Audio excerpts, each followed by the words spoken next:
it's gonna be great. Whew. All right. Unicorn Overlord. Joe and Bradley, y'all take over for me. This is the fucking game right here. I've been waiting for the new Vanillaware forever. This is a new game by Vanillaware, famous developers of 13 Sentinels, which 3 of the 4 of us have played at this point. Yes. And really, really liked. Second place winner, third place winner of the 2020 Game of the Year awards. Badass. I think it lost out to Pathologic, and the winner was... What was the winner? Persona 5 Royale. Fair. Because I hard pushed for Persona 5. Yeah. That's a good top 3. Yeah. But this is a widely different game. It's a strategy RPG game, I think is the best way to describe it. But like, it's not like the simple like, oh, you have guys on the map and then they run into it, fight each other. Instead, you create these units of up to 5 characters, of different like classes, like you would have in Fire Emblem, like a knight, and they're like in a 6-character grid where the positioning matters. Yeah. And 2x6 grid, and where you put them matters because you really want your tanks up front and you want your squishy guys back. And they all have like their rock paper scissors matchups that you can do as well. But the issue is that you have no control of these units when they come into contact with other units. They instead do like an auto battle sequence, like in like Team Fight Tactics or any other battlers, auto chess, stuff like that. But you're able to program each individual character's actions for specific things. Like you might have like, this is your generic sword slash, so that's going to be like your base attack. However, if you're going up against an armored unit, you should use this attack instead. And if there's this flying unit in here, you need to use this passive ability as well, or instead of something else. So you end up like creating these kind of like a bunch of these if statements for each of these units, and it's delicious to dive into. It's so good. Oh man, some of my people have like 8 or 9 different conditions on them. Because I'll be like, oh, only use this buff at the start of battle if there's a type of enemy it would be good against, or like, only prioritize using this move if I have 2 or less allies currently, because I have less allies on my squad, so this character needs to play more defensively. The mind expansion moment was when Joe pointed out to me that you can reuse the same move in the command list, which means you can make one move have 3 different like little branching paths of how it's used. Very clever. Like that system. Like I'm just gonna say they've created a amazing, like near revolutionary combat system in my opinion. It's very so clever, so deep. There's no like wrong way to do it. Like anytime you spend into your arm, like you have to really fuck up to do something like horribly wrong. Anytime you spend on your army is going to lead to some tangible improvements on the battlefield. And that's not even like the stat system goes deep, equipment system goes deep. Equipment gives you new skills, so you have to like contend with those. I love equipment in this game because I hate when equipment is just stats. Equipping a particular sword to this character could totally change their play style and all the conditions you put on. And it does. I'm in an area where like I have to use the area specific enemy weapons because like they do get buffs because you're fighting that type of enemy, or they debuff that enemy instead, and it feels really good to use them, and they're really strong. And that's the other thing too. Sometimes you just get effects that like feel very weak, but I feel like every effect in this game has its niche purpose that's like really useful. There's like one item that me and Willer were looking at. We're like, I don't really understand who could use this, but I know there's someone out there that can use it. Yeah, like you can go so deep. Like just yesterday, me and Joe were like, we were playing and I was streaming it, and like for the last 10 to 15 minutes of that, we were discussing how to like strategize three individual characters basically, because that's like how much you could shoot the shit and like go back and forth on the scenarios that you'd want these characters to perform in. I view this as this is team building the game, which is so fucking fun to me. But at the same time, you know, I'm playing on expert, which I kind of like how the difficulty. I like how the difficulty's tuned. Like if I get to a brand new mission that I'm right at the level for or right below, you know, I might have to restart the mission once or twice to like once I learn like the routes enemies go and what I'm fighting. and then I can beat it. But then at the same time, I talk about how to me this is like team building the game. You can lose yourself in these systems, but if you don't want to do that, you also don't have to. Because, like, for example, Emmy's playing on normal, and she's going through the missions, and she's like, it gets harder later on, and you have to either train a little bit or move your stuff around. But that's what's cool is like you don't like the systems are there, but you can still have fun even if you're not diving in. And true to Vanillaware, you can switch at any time. They really, I've now played multiple of their games. They really care about you having fun and like not being locked down. So I've always appreciated that about them. I will say when it comes to difficulty, Bradley, at least on expert mode, I've had like 2 or 3 units that have been like at the cap essentially of like you can go up once you hit like 3 above whatever the average unit level is in that mission, you don't gain XP or you gain like 1 XP. There are still missions that I'm at this level with like units, and those units are still getting like countered and like destroyed by certain configurations. Which just gets me excited because that's what I love. Yeah. Dude, like so it's the expert difficulty is so fun because by having a limit on items you can do, Joe was saying to me yesterday as well, it makes each item you so valuable and important.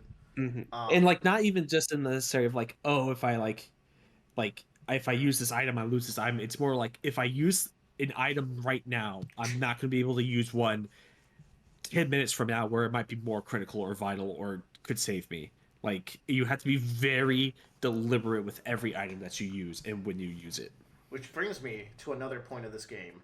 This might have one of, if not the best gameplay loop specifically of any game I've played, because like there's something so scratching my mind when you're just vibing out in the field. Like you can be spending 30 minutes just running around the field, which is like the most basic thing you could do in a game like this. But it just integrates so well because like it's all about liberating this world. So being able to push deeper into territory, like explore for things that will tangibly make your army better, that's all great. And then you can spend 30 minutes in just the menus and then go do 30 minutes of battles, and every single one of those 30 minutes chunks of gameplay fed into each other, and we're all equally fun in their own right. Like it's so impressive. I love this world that they crafted. Just walking up and pressing X on shit just makes me feel good. I don't know. Talking about that and like go ahead. I was gonna say like in regards to like the map is also like it's like scaled to already what the battles are going to be when you fight. So like when you walk into an area, you'd be like, okay, this is the town I'm gonna liberate. Next, what's in this area? There's like a mountain and a river here. There's a bridge. I have to keep those things in mind. Oh, that's a good point. You're doing the battles in the same location as the overworld. Like you're seeing the terrain of the combat as you're exploring as well. I love that because then I'm going over the overworld and I'm visiting these cities and I'm like, I actually recognize this place because I remember I sent my cavalry unit here to kill the guy and free this place. You know. You were gonna say something about the loop, Bradley. Yeah, I had a moment where I consciously realized how addicted I was to this game because I just like you finish doing a battle and then you get so much shit from the battle. I have so much money I can go to the last town I was in and finally buy all those items I wanted, and then I have this new territory. I can run around and I can pick up all the supplies and I can pick up all the like divine shards. But then in doing so, in beating this battle and getting all these new supplies that lets me buy all the stuff I already wanted, I also just liberated 2 new towns, which have their own stores with stuff I now can't afford, which makes me want to go to the neighboring town and beat it. And I get $10,000 and I come back here and I buy all the stuff I want, but now there's more towns and it's the perfect loop. The thought of finishing this game is crushing. That being said, are we going to get a patch that adds 10,000 bonus levels to the post game? No, but Bradley, I don't know if you know this, but when you beat the game, you unlock a higher difficulty. I do love that. And higher difficulty has permadeath, which is badass. That is badass. It's permadeath if your unit dies. So all the characters in the unit will be killed, but if one individual character dies. Yeah. So But I also heard there's a ton of post-game content, so let's see. Okay. Interesting. We'll see when we get there. No spoiler. I haven't looked into it because I've been very much loved like discovering all this on my own. I even got my friend that I talked to my friend about it because he's like one of my friends that like I talk a lot of strategy games, tactical games with. We share a lot of like what we're playing. I told him about it, and he got it and downloaded it, and he beat the game before I did. Wow. Which that's a testament to this game, by the way. Multiple weeks have come out since it came out, and Joe has not beat it yet. That is testament to this game. To be fair, I have a lot less time on my hands because I have about 4 hours between getting back home. You're just good at locking in and focusing at one at a time. So and so like, but even then, like he had like he took a whole weekend and beat it.